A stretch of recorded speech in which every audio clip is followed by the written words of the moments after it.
চারিদিকে ডেঙ্গু এবং করোনা আতঙ্ক। আজকেও 2 জন মারা গেছে। এর মধ্যে স্কুল কলেজ খুলছে এবং মনে রাখতে হবে বাংলাদেশের সবচেয়ে বৃহৎ প্রতিষ্ঠান হচ্ছে শিক্ষা প্রতিষ্ঠান, কারণ এখানে কয়েক কোটি শিক্ষার্থী পড়ালেখা করে। ক্লাস 1 থেকে ক্লাস 5 মাধ্যমিক পর্যায়ে, ক্লাস 6 থেকে ক্লাস 10 উচ্চ মাধ্যমিক পর্যায়ে কলেজ। তো কলেজের শিক্ষার্থীদের মানে যদি বলি আমরা রোগ প্রতিরোধ ক্ষমতা অনেক ভালো, ওরা চাইলে ক্লাস করতে পারে, কিন্তু যদি শিশুরা আক্রান্ত হয়, যদি মাধ্যমিক পর্যায়ে ক্লাস 6-7 বাচ্চারা আক্রান্ত হয়, সেক্ষেত্রে কিন্তু পুরো করোনা অন্যদিকে যেতে পারে। বাই দ্য ওয়ে, ব্যাপারটা হচ্ছে এই যে 24 জনে 2 জন মারা গিয়েছে, আল্লাহ তাদেরকে বেহেশত নসিব করুক, কিন্তু আমাদেরকে সচেতন থাকতে হবে। শিক্ষা মন্ত্রণালয় থেকে যে নির্দেশনাগুলো দিয়েছে সেটা নিয়ে কথা বলবো, আরও অনেক আপডেট রয়েছে, এগুলো নিয়ে আলোচনা করব। লকডাউন দিবে কিনা সেই প্রশ্ন যদি আলোচনা করি, এই মুহূর্তে লকডাউন দেওয়ার মতো পরিস্থিতি হয়নি, এটা নিয়ে অনেকে আমাকে কমেন্ট করেছিল বা অনেক অভিভাবক আপনারা জানতে চেয়েছেন, তাদেরকে জানিয়ে রাখতে চাই। স্বাভাবিকভাবেই লকডাউনের মতো পরিবেশ বাংলাদেশে হয়নি, এবং বাংলাদেশে লকডাউন দিলে আদৌ মানবে কিনা সেটা নিয়ে অনেক কনফিউশন রয়েছে, খুব ভয়ভীতি। অনেক বড় ধরনের যদি ঝামেলা হয় বা এই রোগটা ছড়িয়ে যায়, তখন হয়তো এই বিষয় নিয়ে আলোচনা হইতে পারে। কিন্তু শিক্ষা প্রতিষ্ঠানে আমার মনে হয় যে কিছুটা সংশোধন করা যেতে পারে শিক্ষা প্রতিষ্ঠানের কার্যক্রম। কেননা এই যে 2 জন মানুষ মারা গেছে, যখন শিক্ষা প্রতিষ্ঠান খুলবে তখন শিক্ষার্থীরা বের হবে, যখন দেখা যায় আরও বেশি বেশি করে পরীক্ষা করানো হবে, তখন আক্রান্ত সংখ্যাটাও কিন্তু অনেক বাড়বে। এখন পরীক্ষা হচ্ছে না, আমরা এই যে দেখতে পাচ্ছিলাম যে সমকালের নিউজ, যেখানে বিভিন্ন জায়গায় করোনার পরীক্ষার কিটই নাই, মানে করোনার পরীক্ষাই করানো হচ্ছে না। তো ব্যাপারটা ঠিক এই যে মানে টেস্ট কম হচ্ছে, যদি টেস্ট বেশি হয় আক্রান্ত সংখ্যা কিন্তু অনেক বেড়ে যাবে। এখন সব মিলিয়ে যদি আমরা কথা বলতে চাই যে কি করতে চাচ্ছে শিক্ষা মন্ত্রণালয় থেকে একটা নির্দেশনা প্রদান করা হয়েছে, যেখানে তারা অলরেডি এইচএসসি পরীক্ষা নিয়ে নির্দেশনা প্রদান করেছে।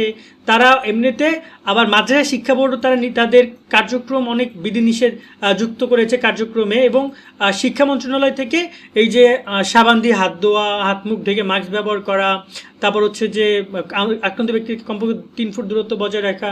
এখন আক্রান্ত ব্যক্তি কে, এটা কীভাবে বুঝবে একজন শিক্ষার্থী, সেটা কিন্তু জানা নাই।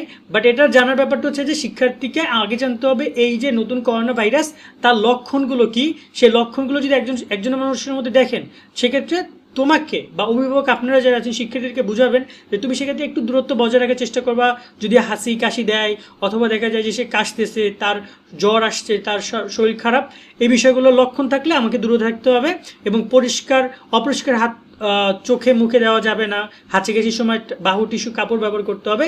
সর্বোপরি মাস্ক ব্যবহারটা ইম্পর্টেন্ট, এটার কথা হচ্ছে এটা। এবং আরও অনেক আপডেট রয়েছে, এবং তার সাথে কিন্তু এখন যদি বলি আমরা, ডেঙ্গুও কিন্তু মারাত্মকভাবে ছড়াচ্ছে, এবং ডেঙ্গু নিয়েও নতুন নির্দেশনা দিয়েছে। স্কুল খুলে শিক্ষার্থীরা ডেঙ্গুর কার্যক্রম সম্পর্কেও জানতে পারবে। এখন এই জায়গায় শিক্ষা মন্ত্রণালয় থেকে এখন পর্যন্ত তাদের নির্দেশনা এই পর্যন্তই, তারপর তারা এখন পর্যন্ত আর কোনো নতুন নির্দেশনা দেয়নি, এবং এই নির্দেশনা কিন্তু অলরেডি স্বাস্থ্য অধিদপ্তর থেকে ফরওয়ার্ড করা হয়েছে। শিক্ষা মন্ত্রণালয় সেটা নিয়ে কাজ করছে।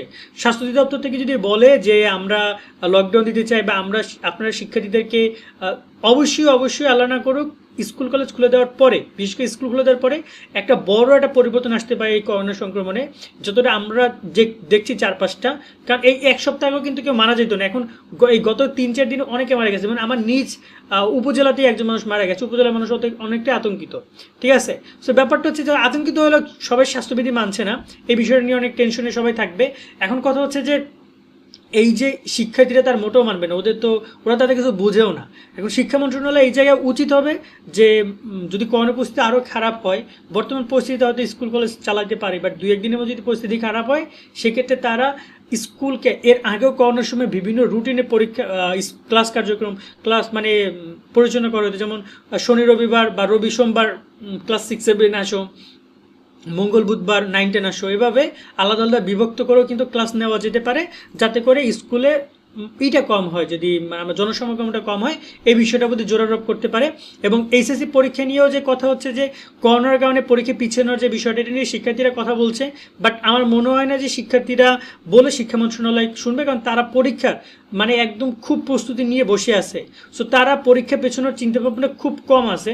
তারপর শিক্ষার্থীদের জন্য যে নির্দেশনাগুলো দিয়েছে, দূরত্বে বসানো, তারপর হচ্ছে যে মাস্ক পরার বিষয়টা, হাত স্যানিটাইজ করার বিষয়টা, এটা মেনে নেওয়াটা খুব টাফ হবে, কারণ শিক্ষার্থীর সংখ্যা 12 লাখ, প্রত্যেকটা পরীক্ষা কেন্দ্রে 2000-3000 স্টুডেন্ট পরীক্ষা দিবে।